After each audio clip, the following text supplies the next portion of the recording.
You can quote me on that. No, That's your good. inspo for today. Stupid's better than non-existent.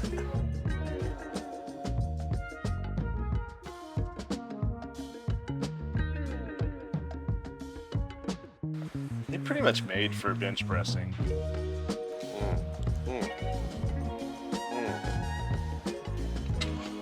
So good. So good every time. I think so. Let's do it. Okay, we'll just have a silly goose time. There's no agenda here. Cool. Uh, anything you really want to make sure we talk about or don't talk about? No, I'm kind of open for anything. He's open. He's open. Yeah. All right, you ready, Val? Well, the intro stuff just feels silly. I just feel like we should just start just going Yeah, for it. that works. Here's what I was thinking. All right. Some type of push, Perfect. compound movement, Okay. and then something that's accessory for that compound movement. Sweet. And then from there, some lower body extension. I'm thinking like a RDL or a stiff-legged deadlift. Okay. And then just shoulders to maybe make yours feel better, make mine feel tired. All right, So we sounds could great. go maybe a little higher rep range for you. Perfect. Anything jump out for push or I haven't tricep benched extension? in a while. Okay. Bench. Just sounds flat. good. Yeah. You cool with the bar? For sure. Sounds great. Tricep extension. You have any particular variation you like? You ever do a JM press? No, I don't think I have. I saw that in your message. I don't. You're gonna learn today. All right. Are you cool with the RDL? Yeah. Okay. That's great. And then maybe we'll do something with the cables. Cool. And we can modify that. Sweet. This is Finn. Finn, how long have we worked together? Technically, 2 years. Over 2 years. I got here October of 2022, internship, and then formally started in February of 23. So, coming up on 2 years coaching. Amazing. Yes. I've been really excited to do this because I think very highly of Finn. And we've been talking about this for threatening to do this, meaning that he has a trip that we're going to talk about that he just went on. But I didn't realize that when we scheduled this that today is your birthday. Yes, it is. And so happy birthday, and I got you a little You got me a gift? Yeah. Oh, wow. Finn just bought a pickup truck, and so I feel there's a few ways that you can do this, like work gloves. You can have them just in like a a pocket like there, but probably the best is like just hanging out of a pocket. And so when people say, "What's that?" you'll say, "Oh, I drive a truck." Yeah, Right. something like that. Awesome. What? Yeah, let's try it. Just Yeah, I got you. oh, that's cool, man. What are the gloves for? Oh, I drive a truck. So it feels good. But that's just a joke. The real man. birthday present and this is the right flavor, right? Yes, The only yes. flavor. Oh, yeah. So to speak. No, this is great. Happy birthday. This is special. Yeah. Thank you. They're the Probably best. not special because when's the last time you had one of these? Yesterday. Yeah. But So like not, but I don't not have really any that novel. on me here at the gym, so I do need some of these. So this Now- is a need, not a want type of situation. The last time that we did a gym video, did you explain Pop-Tarts? Did you explain how Maybe not in snooty depth, you are? but yeah, basically I have Pop-Tarts every time I train. So before I work out, I get to enjoy this tasty treat. It has to be, or I prefer it to be frosted strawberry as the flavor. And by prefer, you mean that you won't actually eat Right. any other flavors. I mean, I would rather not have Pop-Tarts if I can't have this flavor in particular. But it does two things for me. One, it gives me some carbohydrates, which I've convinced myself I need in order to have a good training session. But it's also really hard to have a bad workout when you know you had Pop-Tarts right before. So you really have no excuse not to have a good workout if you're going to eat Pop-Tarts and then go train. So even if the workout's terrible, it's like, hey, is there ever a time where you say, you know, I didn't really earn that Pop-Tart. Or no, it doesn't work like that. It doesn't work like that, yeah. I used to do that back in the late 90s with chocolate milk. Yeah. And still when I go in the grocery store, about one out of every 3 times, I think, should I get back on that chocolate milk game? Yeah. Not because it was good for me, it just made the whole activity of exercise like so enjoyable because it was something that like it like capped off a celebration. It was like cracking the champagne bottle on the ship before it took off. Just like it felt like we closed the loop Oh, on that yeah, experience. for sure. Yeah. Definitely. Yeah. Well, yeah, you just add that to. Yes. Do you have like a stack in the house where you just like pull them? I don't. I'm terrible. I have them every day, and I buy them at 7-Eleven for probably 3 times the cost of where I could get them. So. Incredible. I need to refine that system a little bit, but I love this packaging. You know, like when I get the foil, it's the foil that comes out of the box. It's not. It's just not the same. Yeah, and I swear these are. They're a little like crispier. The texture of the whatever dough this is better. So something. It just. I like to splurge a little bit and get the. So you nailed it on the gift. Is what All I'm right. trying to say. You know, when we were in Hawaii, About I got the girls. Did I tell you this? When we were in Hawaii, I got the girls Pop-Tarts. I was like, this will be a treat. And I was explaining to them how you like them. And they weren't a big fan. Oh, that's probably a good sign, a reflection of how you've done as a parent. And there's some movies and there's some foods from my childhood that haven't translated very well. Did you eat these when you were a kid ever? I mean, I think my parents, similar to you, were very careful about what they kept in our house and what they bought for us, and so it wasn't like a daily thing.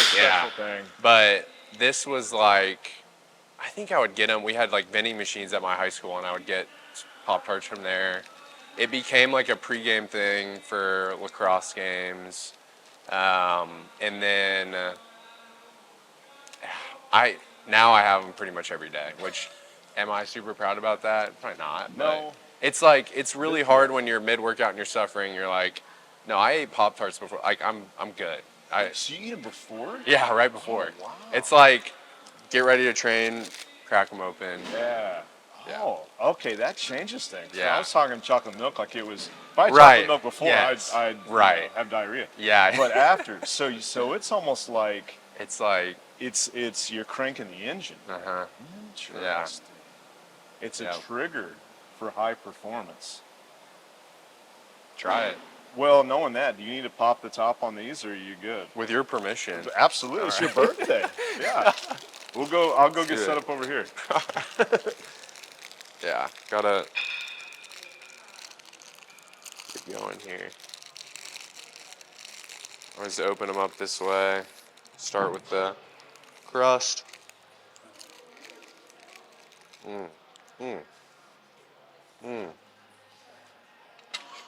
So good. So good. Every time. Never gets old. All right. This feels a little like you're cheating, though. Like, what do I have to compete with that? Like, just being... It is. When you eat Pop-Tarts before you work out, it's like you have no excuse. You're like, no, I'm good. Well, I know we're super cold, so why don't we do this? We'll just guesstimate what we want to bench for 10. Sounds good. You'll probably be at different weights than me, but for this kind of stuff, I like to do a set of 10 that's something I could do for 20 reps. And then maybe let's do a second warm-up set of 6 to 8 with a weight that we probably could do for 10. And let's do one final warm-up set of 5 reps that'll be heavier than we'll do for like the 10, and then we'll just go back and forth once we get started. Okay. All right, sweet.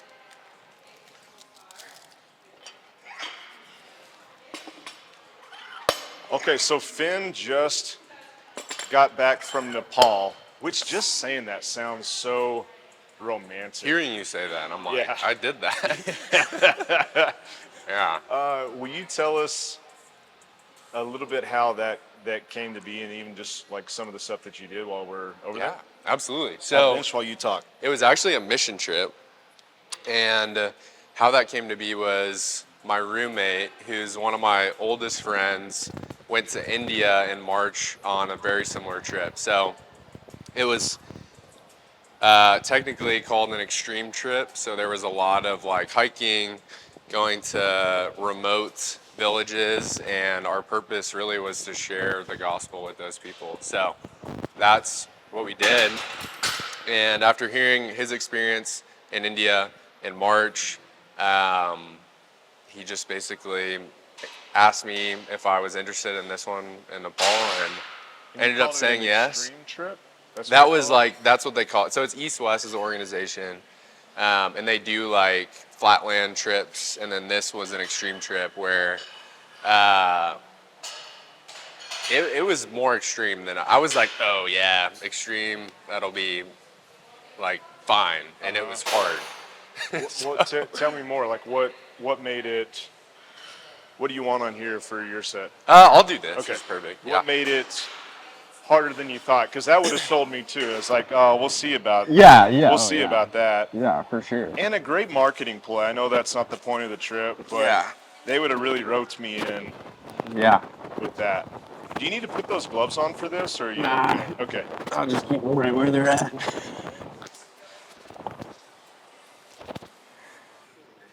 Me too. You were saying what made it? Yes. What made it So, extreme?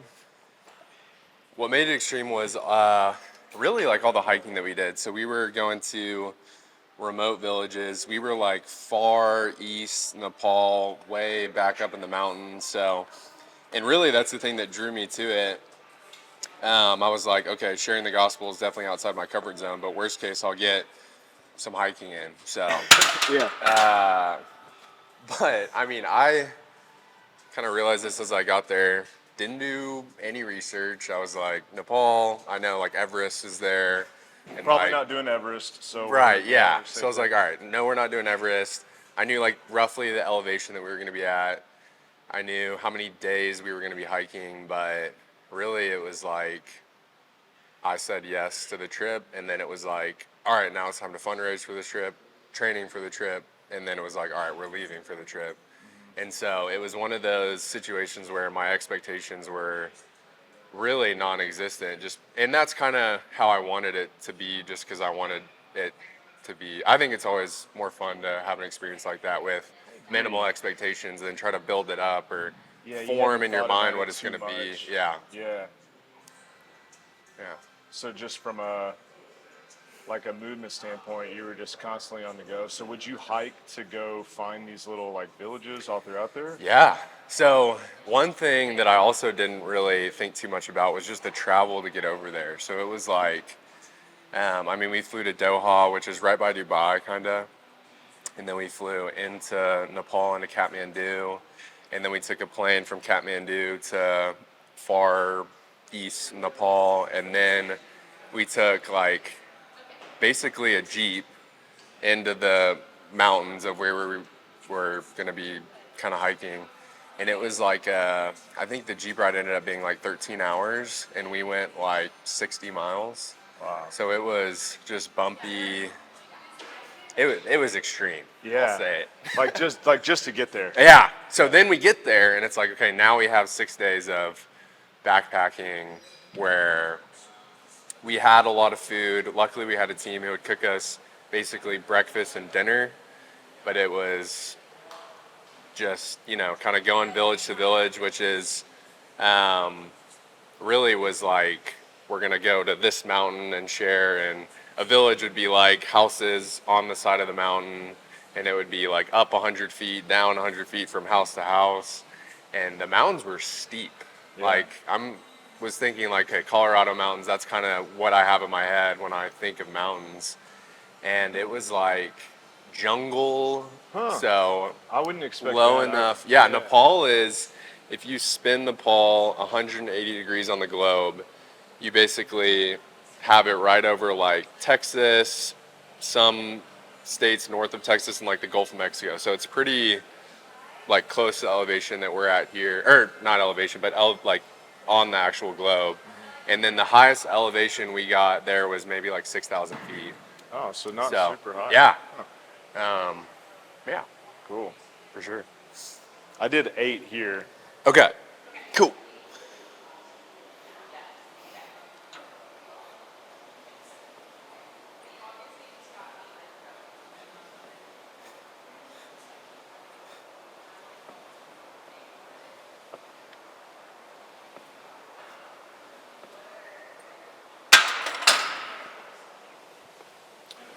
All right.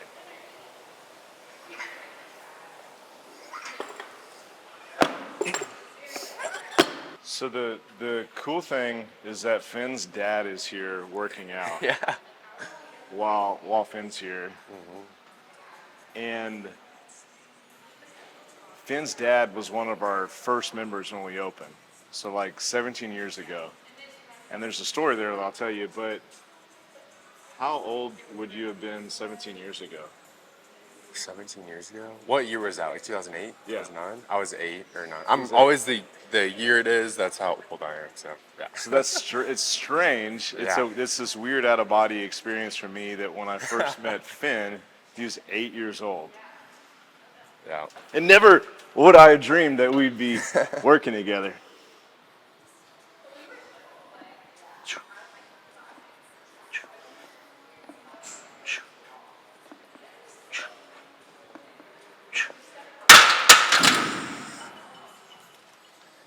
Stuff. Have is this weight? Do you need to go heavier? Or are you okay This here? is perfect. Okay. Yeah. When you're a lot stronger than someone you're working out with, whatever they say, you can just say, "Yeah, that's great." No.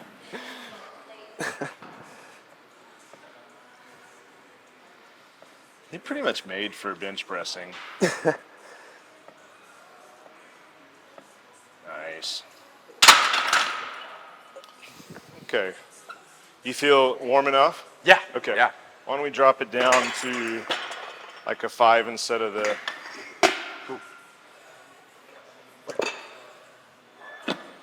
Yeah, I think that'll be good. So a funny story, when Finn was 8, have I told you this story? I don't know.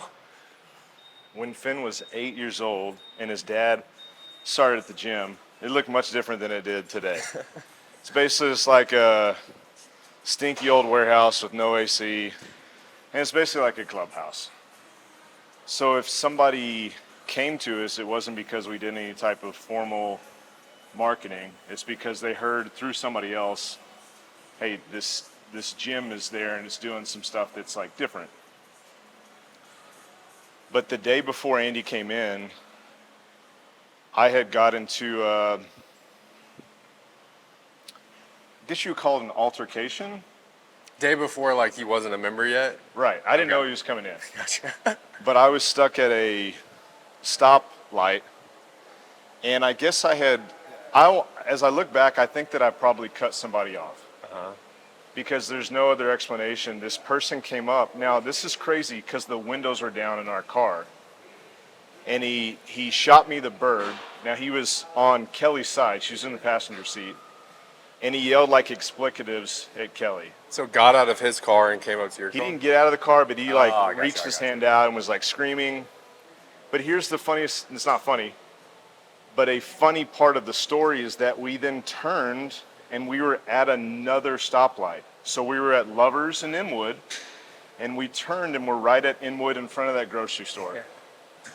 I've done a lot to handle my own anger since then, but at the time, I put my car in park and I got out of the car. And I went around before this guy could see me, and I started to pull him out of the window because his window was still down. And he starts to drive off, and I'm like hanging and being like dragged. Oh my gosh. And I finally let go, and I'm now standing in the middle of the intersection, and I'm like screaming with both of my fists up in the air. And so the next day, your dad shows up, and the second he sees me, he's got like this weird look on his face. I've never seen your dad before in my life. Right.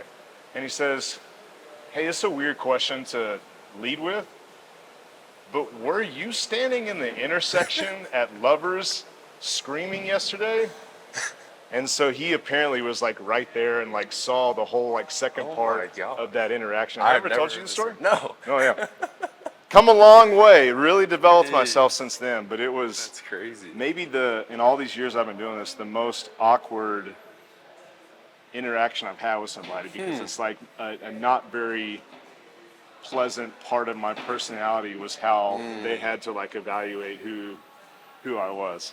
That's Anyways, crazy. That's come a long way since then.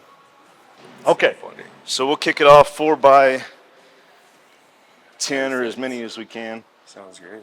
I'm gonna try to go a little slower on the way down Cool. and go a little faster on the way up.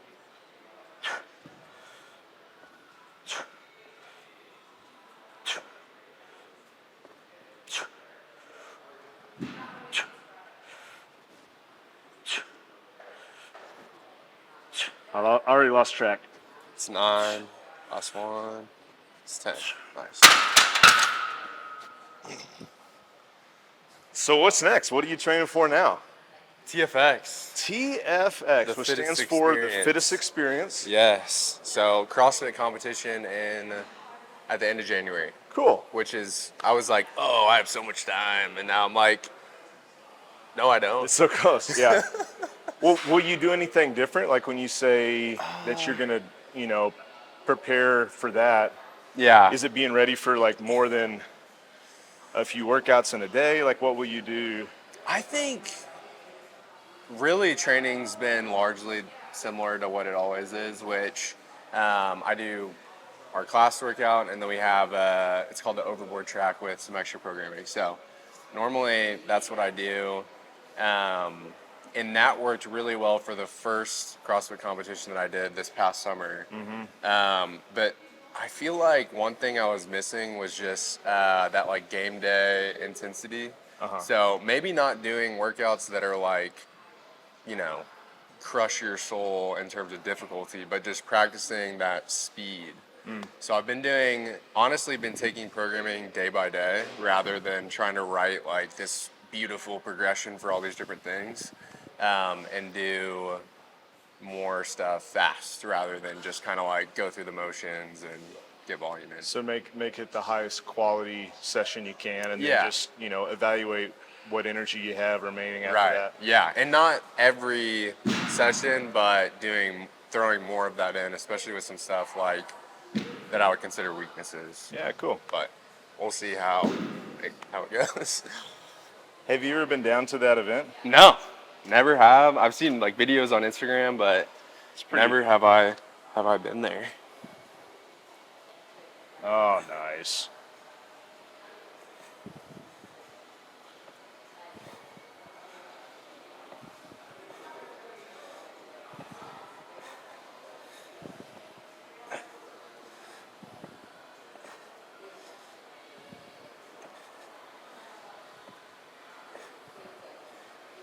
Good job, Finn. I lost track of your reps too. I like black man. I'm very good at it. I think that was 10. I think so. That's been like one of the hardest skills with exercising. Just It's counting? like just counting reps, knowing like oh yeah, it's tough.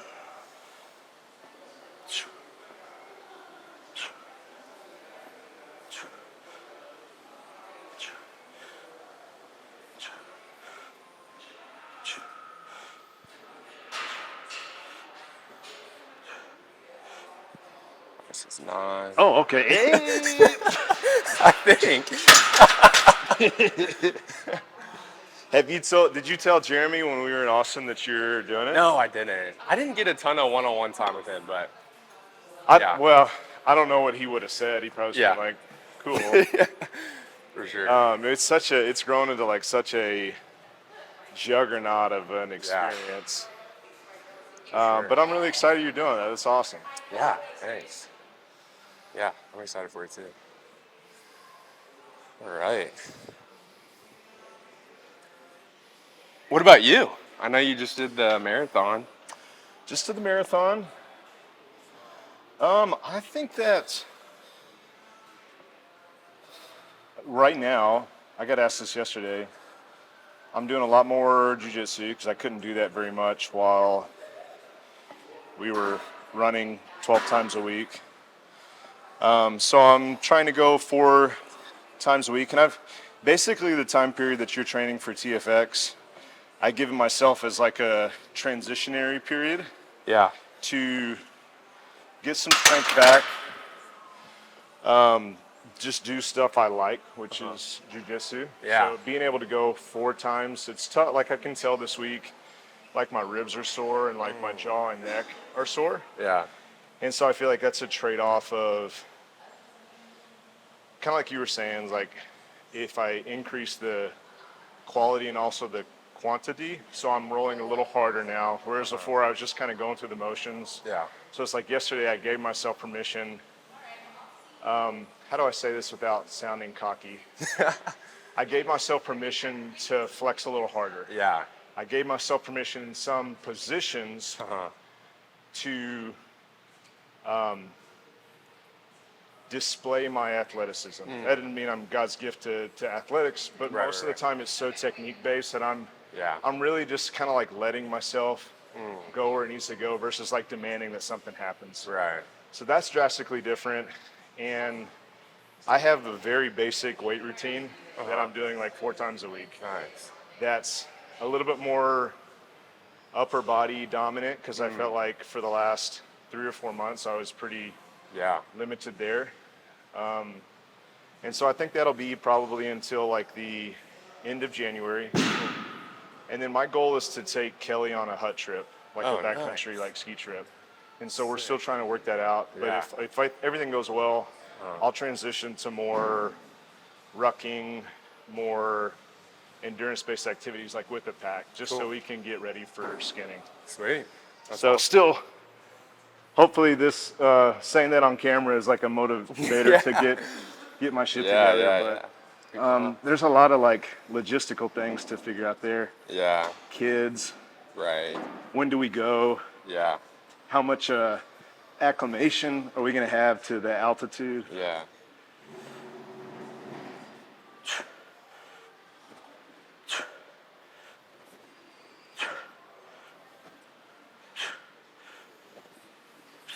How many's that? That was 10. Okay, good. Yeah.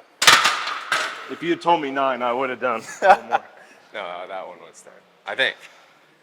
But you might find that interesting. Like, so Finn, lots of things that Finn and I have been able to connect on. One, Finn has a lifetime of going up to this one particular area of Colorado that I've been able to also experience since being married.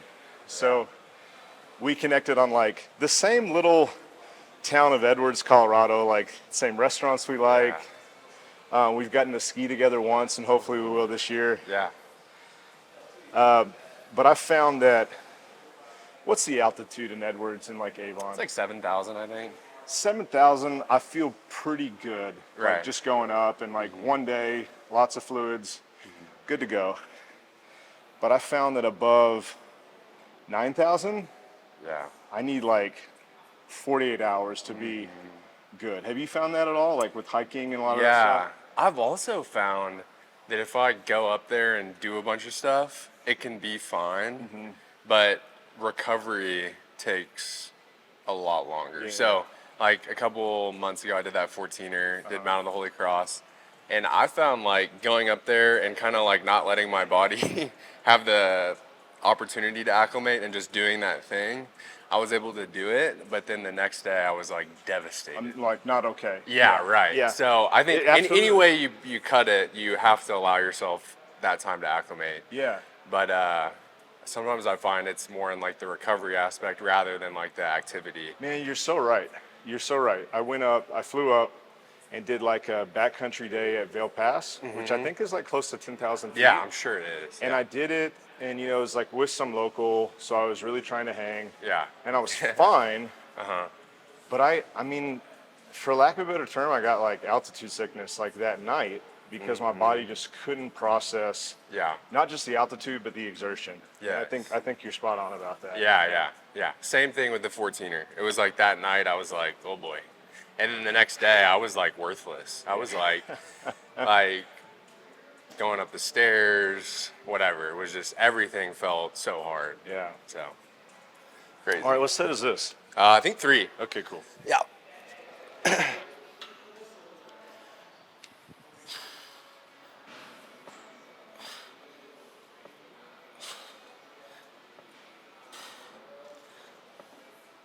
Good. I think that's 2.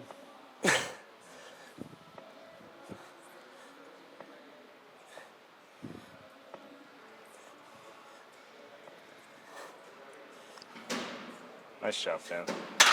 I've realized that since being married, I've gotten worse at counting because Kelly has this incredible ability to count my reps as she exercises. So when we exercise together, a lot of times I would like rack it at 9, and she'd be like, "That's only 9."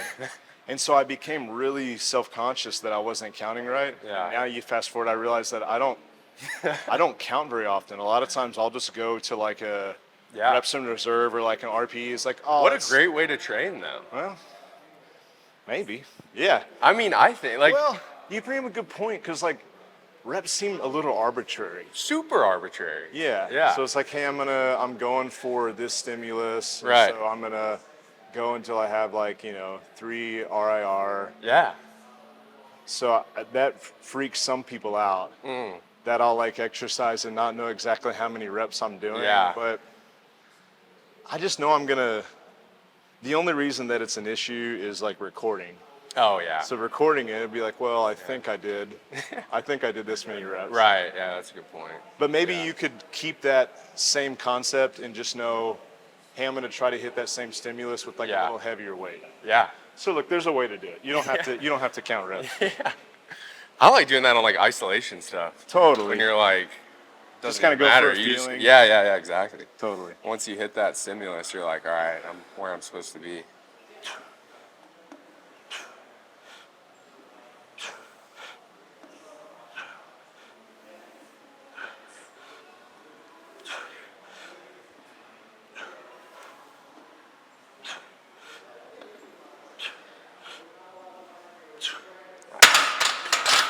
Who was it? I think it's maybe Tom Platz, bodybuilder. He was Yes. like, I don't count my reps. I wait until it starts to hurt, and then I start counting. Oh, I'm like, that's good. jeez. Jeez. Yeah. Nice reference too. That guy's a legend. Yeah, he is. Okay, last set.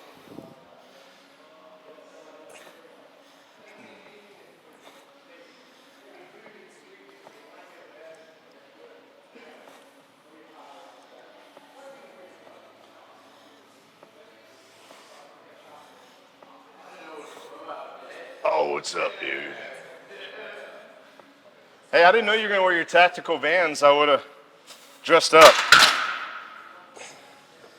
Great job.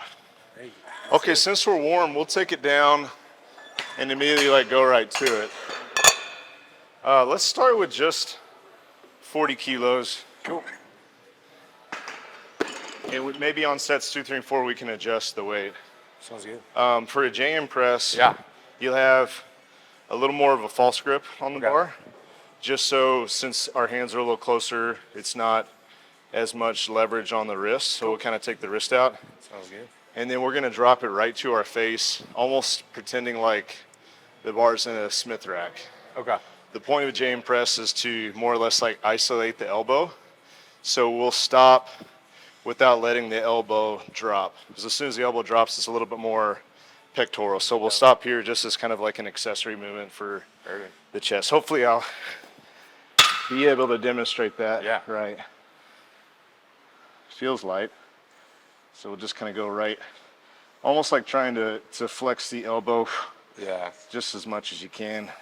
And instead of flaring them out, we'll try to. Cool. Here's a little anecdote. I used to do this a lot when I was doing bobsled. And then I stopped. I pretty much got into jiu-jitsu right when I stopped doing bobsled.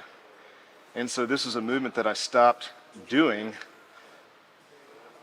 until a few years after being in jiu-jitsu. And my JM press went up by like 50 pounds. What did? This movement. Oh. I came back to it a few years later and it went up 50 pounds without ever having done it. Jeez. And it's because Yeah. in jiu-jitsu you're just fighting for your life and you're framing in like that exact same position. Yeah. So isometrically I just got really strong like in that full Yeah. flex Well, elbow I position. have never done this, so Okay. we're about to see how this goes. Well, I've been eyeballing your elbows, and they look pretty thick. Okay. So I think you'll be okay. But I'll make sure it doesn't hurt the moneymaker. It's good to me. Sweet. Yeah, and just gonna keep those in tight. And try to aim more for the back of your head. Yes, there we go, right there. Yep. He's got it. He was messing with this bow. He's done this before. So it's kind of like a skull crusher. Yeah. It's kind of like a close grip bench press, like almost like a hybrid between those two. Feel okay? It's okay on the shoulder? Triceps are going to be very sore. Yeah.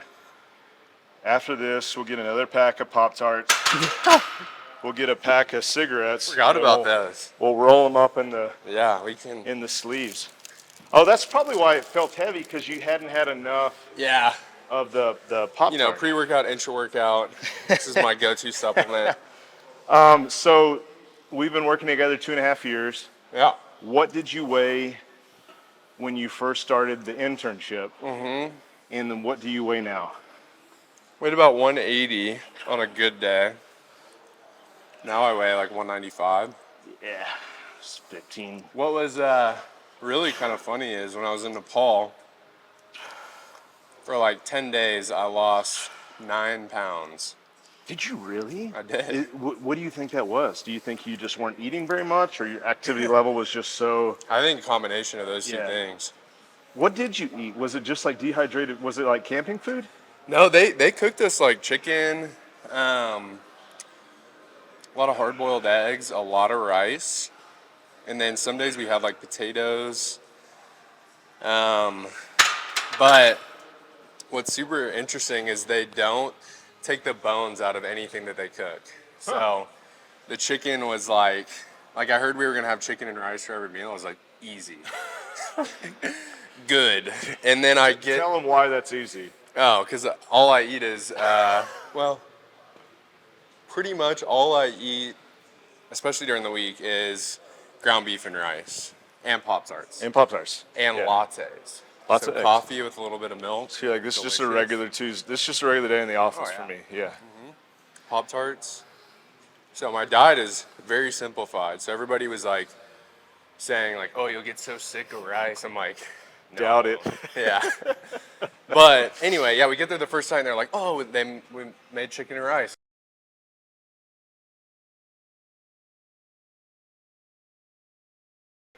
It is just like littered with bones. I was like, I did not know that there were this many bones in chicken. Like, you hear that and you're like, oh, I can just like pick the meat off around the bones. But it was like, so I got good at that by the end of the trip, but it made eating difficult. A little more tedious.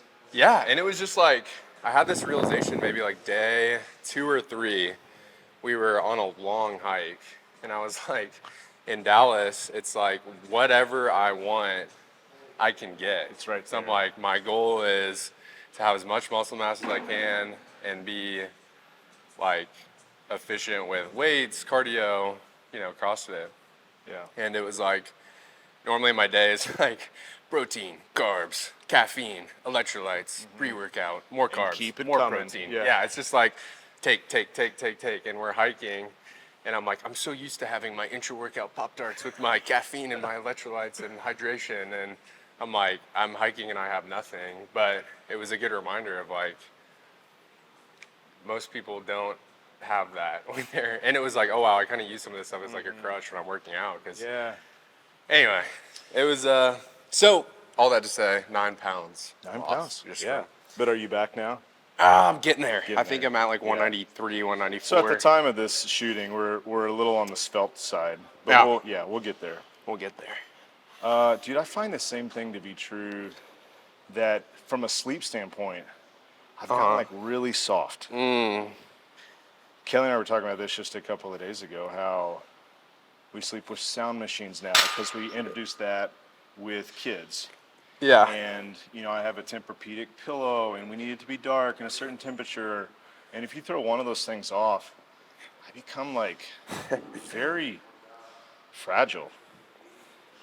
And so I've thought a little bit about that, and it's hard because you want to prioritize that, and so obviously you're trying to optimize, but I want to make sure that there's some experiences here and there where we're camping, or there isn't a sound machine, or Yeah. basically you, like the Stoics would approve Yeah. of, like you force yourself For sure. to be in like non-optimal situations. Yeah. Which I think is one of the Oh yeah, totally. unsung benefits of doing hard travel. Yeah, Yeah, just so you can like Yeah. be reacquainted with totally. food that's a little different, Uh-huh. sleep, Yeah. and then I think just the associated thoughts that go through your head when you're Uh-huh. experiencing it. Yeah. Yeah. And it wasn't even like a woe is me situation. It was just like an awareness of like, Yeah. wow, like I'm so just I just expect to have Uh-huh. as much ground beef as I want and like calories and whatever, caffeine, creatine, electrolyte. Like there's just so many things that I perceive that I need in order to operate as an athlete. It's like maybe it's good to challenge that every now and then. Yeah, challenge it, and also with those experiences on the other side, you say, well, I was okay. Like Yeah. it wasn't optimal, Yeah, but right. it's like I survived, and probably better than I thought that I would. Yep. Yeah. Yeah. Immediately I was like, oh, I'm gonna cramp and I can't do this hike, and then I was fine. Yeah.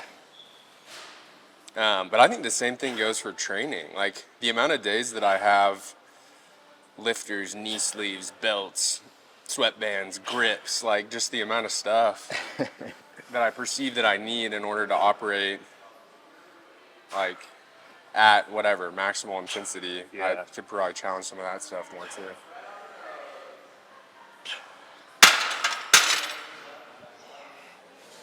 So I was telling Val before we started, one, just what a big fan I am of you. Like what a amazing like honor it's been to work together. And what I was telling him is that, I mean, when you said like you were 8 when I met your dad, it's really hard for me to compute because even though we're not the same age, I still feel like, well, I mean, we're pretty much peers. Like we're in the same. But then I realized, like, well, not technically.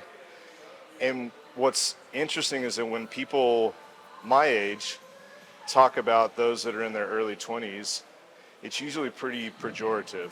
It's usually like, they don't know how to work hard. They're still developing their values. They're still developing their faith. They're not very wise. And what I told Val and what I've even bragged on you about to other people is you're the opposite of that. Like even when you came in, you had a belief system. And yes, like we're all growing and there's stuff that you've continued to, pursue and obviously get better. But you've been such a good example of me of having like a good head on your shoulders. And I've talked to your dad and we've deconstructed why he thinks that is. But if people don't get anything else from this video, do you have anything else that you could share for someone your age? Maybe someone that's going to see this a few years from now. Like, man, I want to have the career that Finn's pursuing, but I don't know where to start. Like, do you have any type of roadmap or coordinates that you could think back and be like, you know what, it was probably this thing that I did, or is this experience that I had? Yeah. I know that's really broad, but really it's just permission to just kind of talk about that. Off the top of my head, I don't have like a concise spiel, but I think that I was very fortunate in the way that I grew up. Really just getting to like go to the mountains and explore some different things, and just the way that my family was set up and all that. But I think that something that I maybe think about a lot that I don't hear people talk a lot about is just the importance of setting intentions in life. I think that there is like, for most people, this is my life, and then I see this, and I'm not that, or I can't do this for X, Y, or Z. And I think that really the thing that I always come back to with, I'm here and I want to be there, or I'm here and I see this person doing this thing and I want to be doing that thing. is it all begins with like the intention that you set for your life and for yourself. And so I think that one thing that I always go back to is like being just really conscious about what I'm intending for my life, because I think the reality of life is that patience is a massive part of it. And so if you automatically write yourself off as not being capable of something, or you automatically write off an idea you have as stupid because you might not feel comfortable presenting that to your family or immediate friends, I think that that's where a lot of people stop. But then the other side of that you hear is like, go, go, go, do, doesn't matter, like do it anyway. And I think that one concept that I think about a lot is just like, where are my intentions? What do I not have right now that I want? What do I do that I want to do more of or less of? And instead of just accepting that that's who I am or that's who I won't become or will become, it's like all begins with where you're directed physically, yes, but also just like mentally, spiritually. And I think that if I had to give one piece of advice or thing to consider, it's just like, where are your intentions set in your life? That's really and you'd good. be surprised at how setting an intention can lead to doors opening that you didn't even know. But oftentimes the intentions that I try to set are ones that, like, right, wrong, or indifferent, in my gut, I feel are the right things that I'm supposed to be doing.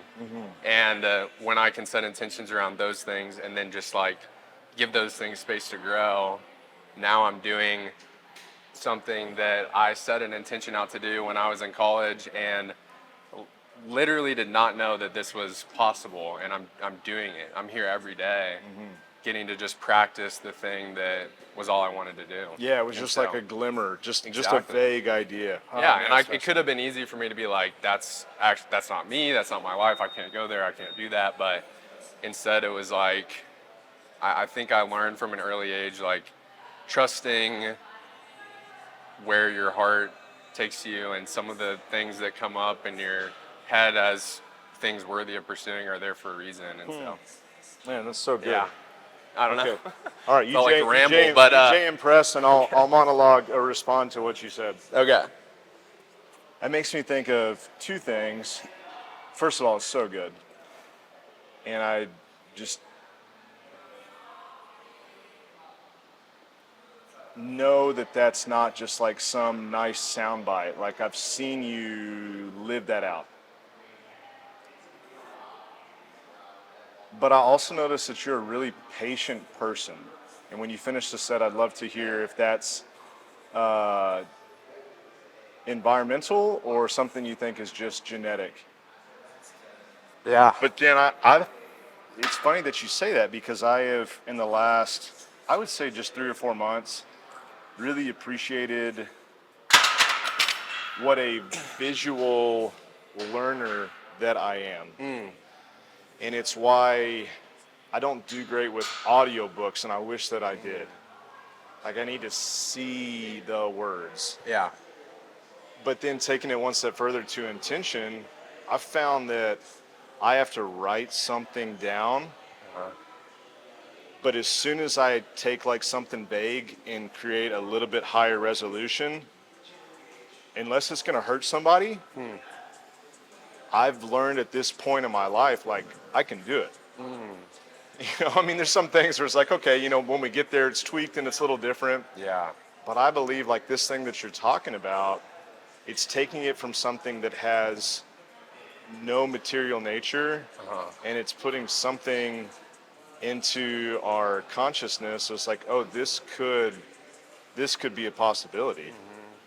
And so I think it's really, it sounds so woo-woo, but it's not. It's not.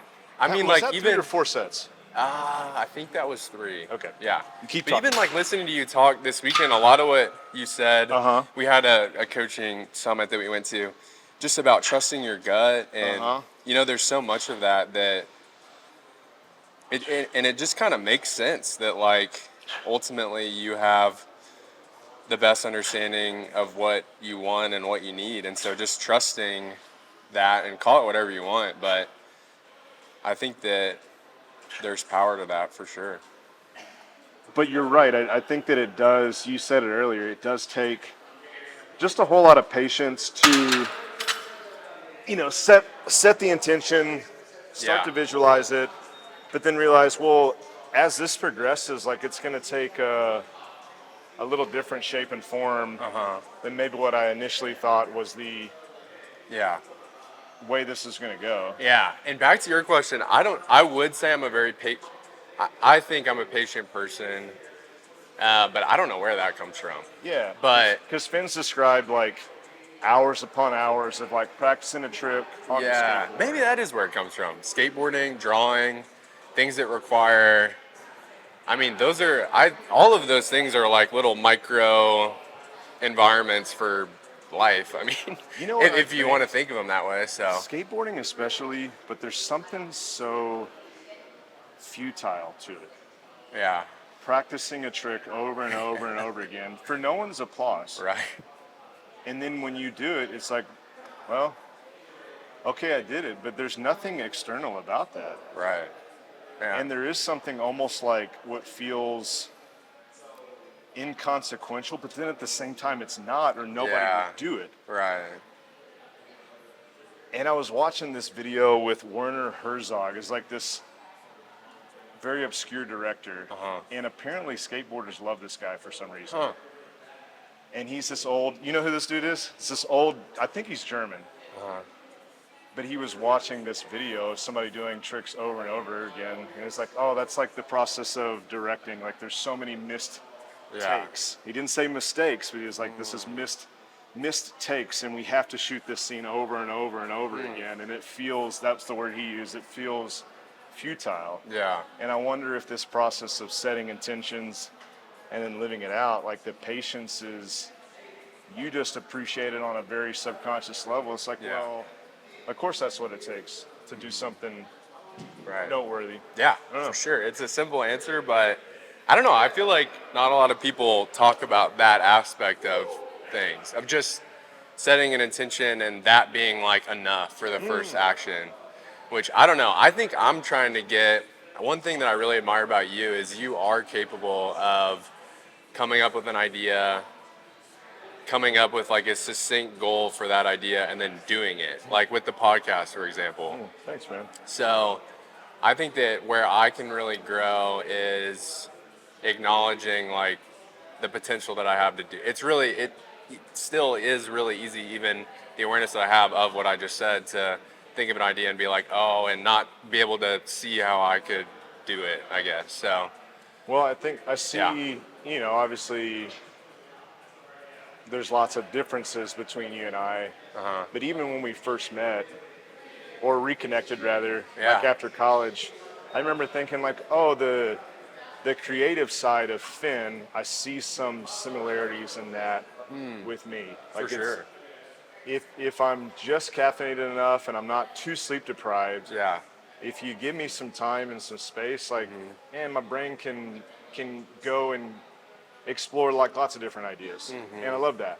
Yeah. But I think what you just described, owning a business, there's no one else sometimes, or at least it has been in the past. It's not like that today. Yeah. But you feel like you got to self-rescue. Yeah. There's nobody else that's going to do it for you. And so you have to reconcile and deal with feeling like an imposter, and we've talked about that. Yeah. And that's the only thing I feel like when I look at when I was 25, because we opened the gym just 2 years later than you were. Yeah. I was 27, Yeah. Dang. or maybe 26. And then to today, I just seem to care less and less about being perfect through the process. It's like I have the intention, and then I Yeah. just think, yeah, I mean, it's going to look pretty stupid for a while here. Yeah. But stupid's better than Right. non-existent. Yeah. You can quote me on that. No, that is- that's that's your good. that's your inspo for today. Stupid's better than non-existent. It really is, though. It's like, I don't know, I see a lot of similarities between you and I and just how we operate with that. Because, yeah, I'm a big, like, have this idea and then I start to do it. And then just the classic competence curve of, like, I have an idea, I'm unaware of how incompetent I am, and then I become aware of how incompetent I am, and then I start to gain competence, and then there's that unconscious competence as the goal of everything. But with any process, it's like it can't. Unfortunately, I've come to realize it can't be perfect. Like it just can't be, and so Yeah. like getting over that is harder than I would like to admit, because you have this idea and you want to just do what you know you can ultimately do, but the trial and error process in it is tough. You know, I'm curious of something. Yeah. It's very kind of you to say that about me and like the podcast, but when you see some of these things, what's your opinion of it from a quality standpoint? I think it's really high quality. See, in my opinion, Yeah. there's almost everything, and it's not Val's fault or Caleb's fault, Right. but when I evaluate myself, Uh-huh. I say that's shit Yeah. most of the time. I'm not looking at something like you do and saying, well, that was awesome. Yeah. 99% of the time, Right. I'm feeling the same way you're describing. Yeah. But I just have to basically like make peace with that, because Yeah. there's been seasons in my life where Uh-huh. I was so critical of myself that I was just paralyzed. Or like you said, I got to that level of confidence where now I was hyper aware Yeah. of how bad I was. Right? It was the opposite of the Dunning Yeah, effect, right? Yeah, it was yeah, like, yeah. oh my god, I'm paralyzed because Yeah. I suck so much. See, that's like, if I could be critical of myself in one area, that is where like I want to see more development, is just my ability to do that. Because one concept is just what you were saying earlier, of just like self-leadership. Like in this life, like I'm far enough away from college where it's like I actually don't have anybody like telling me this is your schedule, these are your responsibilities, and you have to get them done and give them to me, and I'm gonna tell you how you did. Like I loved that in school, because it was like lacrosse. I had what I believed to be a prestigious major in undergraduate, so it was like I felt like this high performer because I was feeding off of the approval of all the people that I got to do work for. But now it's like, oh, it's actually just me now. And I'm within a team, and but we really run our own businesses here at BPR in a big way. So, like, all of the things you're saying I resonate with so much. And going back to the podcast and the institute and ATP and all that stuff, like the way that I perceive that is it was really high quality, and it was like you're out here coming to a meeting and you're like, this is an idea I have, and then you just did it, and it's like it was never like, oh, Spencer said he was going to do this thing, but it ended up being a lot of work, and so we're actually not going to go in that direction. Like since I've been here, it's just like you're like, this is what I'm going to do, and then you just do it. And I've always been like so admired just by that trait, because it's something that it's like I see and I hear what you're saying, but it's like one of those truths that like I could tell you what the truth is, but I don't like have it yet. And I think from what I've seen from you is like the potential to have that, where it's like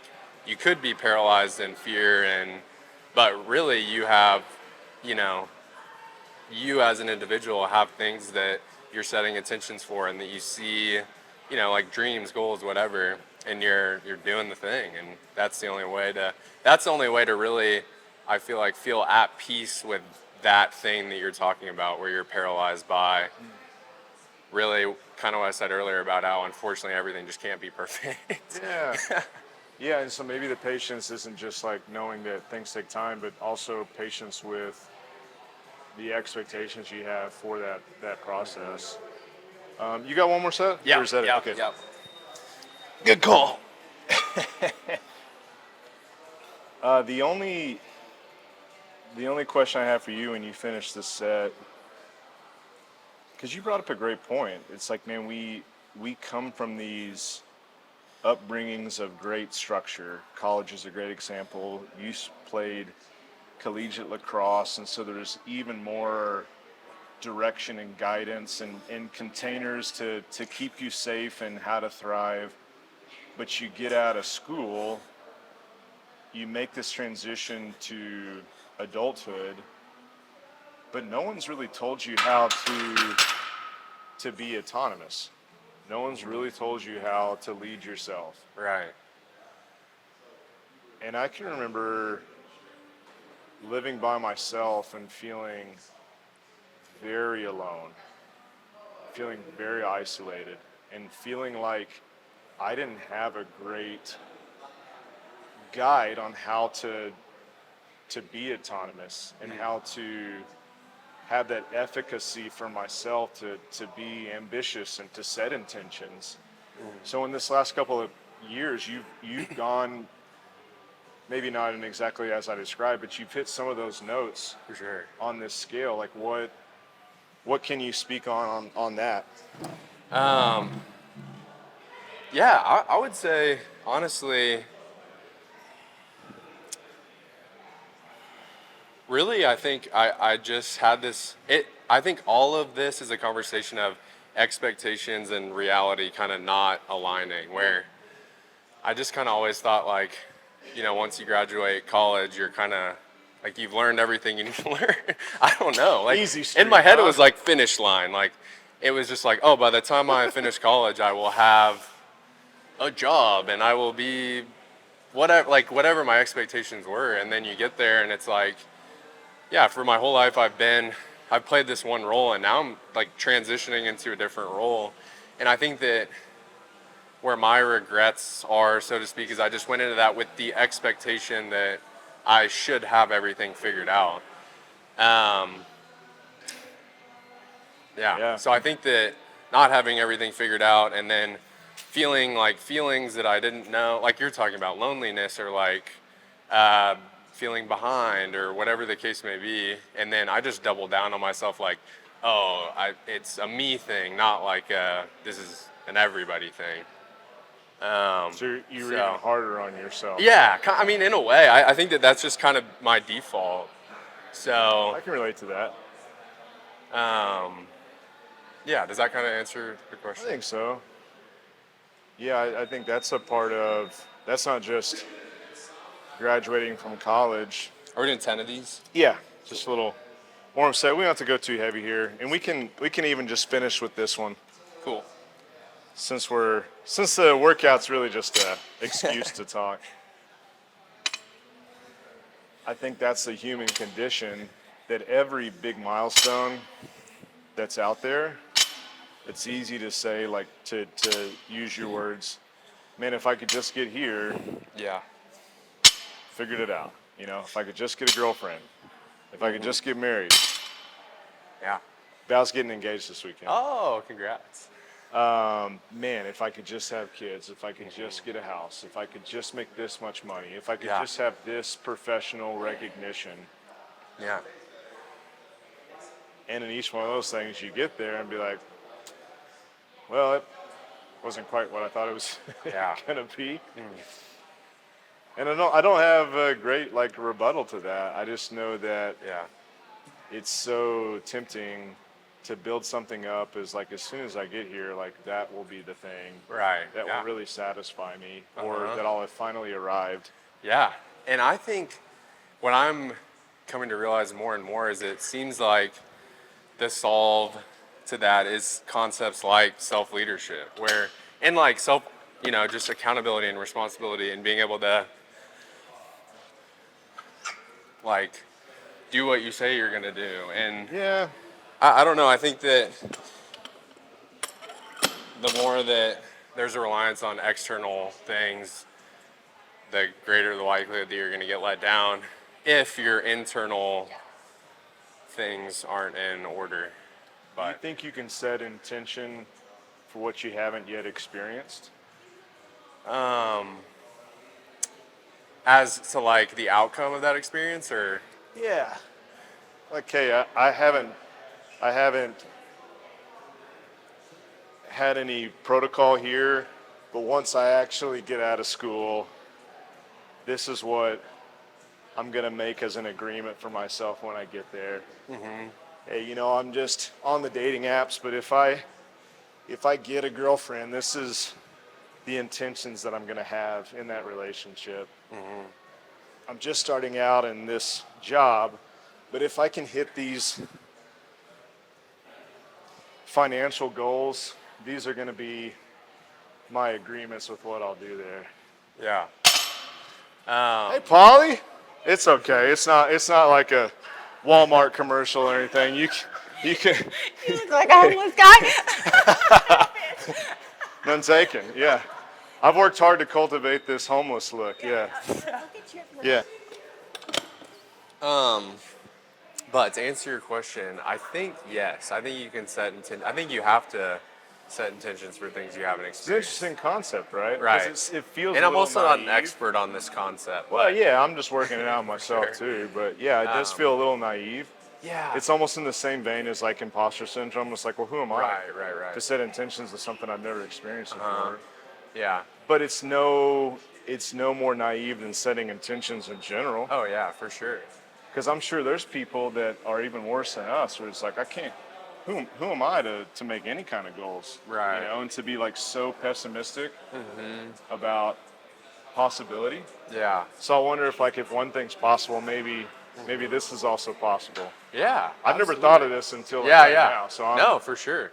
I don't know. I think that you have to be able to set intentions for things you haven't experienced yet. But I think that being aware that maybe that initial intention is going to stay exactly how it plays out might be naive. I think you can allow that intention to shift and change, and I really think that there's like the component of the dreaming and the wishing and the being aware of the potential for whatever you're about to enter, but then there's also the understanding that that thing, for how special it might be to you, is going to require a lot of work and pain and discomfort. And so I think that absolutely you can set intentions for things that you haven't done, but to leave it at that is where the trap is. And to leave it at the first sign of resistance or the first sign of misaligned expectations.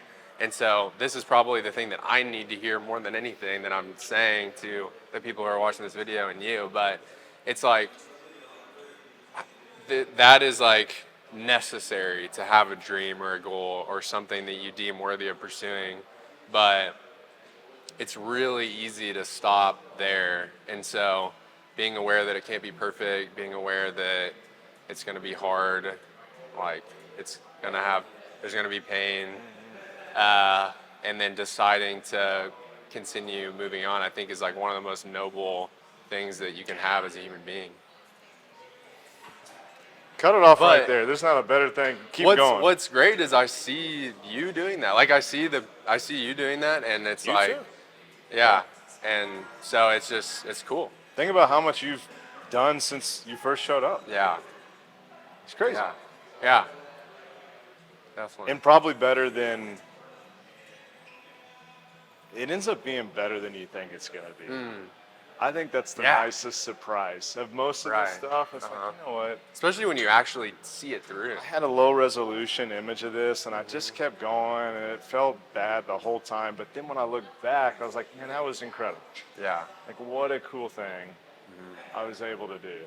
yeah, And I found that in hindsight, and when you're nostalgic about something, the nobility of those activities does increase, to use your word. And the specifics or like the actual performance and outcome, I rarely remember. And I've talked Yeah. about this before, but it's like, man, like the trip to Nepal, you'll remember how hard it is, but the thing that will probably really be the salient piece of that memory are like the people you interact for with. sure. Yeah, the further away I get from it, the harder it is to remember the hiking, the inadequacy. travel, the like food, whatever, like all the memories in my mind. It's funny how that works, how it's just like the most positive and joyful experiences are the ones that are rising to the top. So, yeah. Hit my set here. Val, that's probably a great place to cap us off. Do that too. Yeah, we've been going for an hour and a half. Did 8 sets in an hour and a half. Yeah. About a set every 15 minutes. Yeah, It's good. 12 minutes. That's how I like. That's not a a protocol you hear very often about. You hear like, man, is it 1 minute rest? Is it 90 seconds? I like to have intervals where it's like 20 to 1. Yeah. Yeah. That's the secret of long-term exercise design. Well, dude, thanks for this. I think that's a great way Absolutely. to cap it off. We can keep exercising without the camera rolling, Sounds but good.